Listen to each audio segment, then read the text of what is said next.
m'appelle Erika Lich.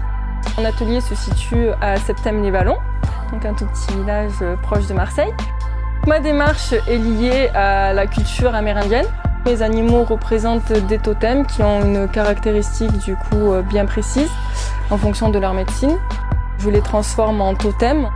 Tout ça est lié vraiment à cette spiritualité chamanique, à cette démarche vraiment spirituelle et ce rapprochement à l'animal, à l'environnement, à la terre et à la nature. Je suis vraiment technique mixte. J'utilise principalement la peinture acrylique, auquel je viens ajouter des matières, donc on appelle ça le mix média. Donc c'est vraiment des textures, des fibres, du plâtre, de la pâte, tout ça donc pour créer des effets.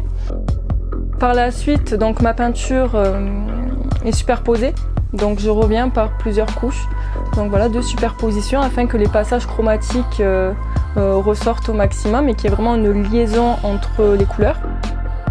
Je rajoute tout ce qui est lié donc à cet esprit chamanique, les symboles. Donc c'est souvent des traits, des lignes, des points, des cercles qui rajoutent du coup cette dimension très spirituelle à la toile.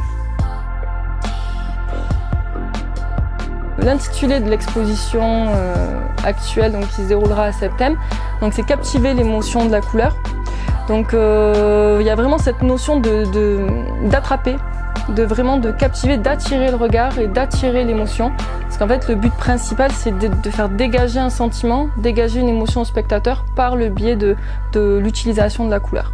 Au niveau des regards surtout qui sont qui font en sorte d'être très sensibles, il doit venir captiver et capturer le regard du spectateur qui vient regarder.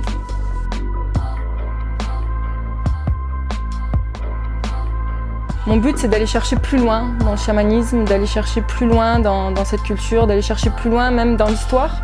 Donc voilà, je lis aussi beaucoup de livres qui sont liés au développement personnel, à l'histoire des Indiens, notamment aux Indiens du Canada, parce que voilà, j'ai une très très forte attache au Canada. Puis d'ailleurs, c'est principalement suite à un voyage au Canada que toute cette série, toute cette évolution de couleurs est arrivée. Ça va se poursuivre, les animaux vont peut-être se transformer, les fonds, parce que là par exemple c'est ma dernière toile et le fond a déjà évolué, on n'est plus forcément sur du noir. Donc je pense que oui, les choses vont évoluer, mais je pense quand même rester toujours dans cet univers. Voilà, j'ai une attache aussi particulière aux animaux, donc voilà, qui sont assez innocents.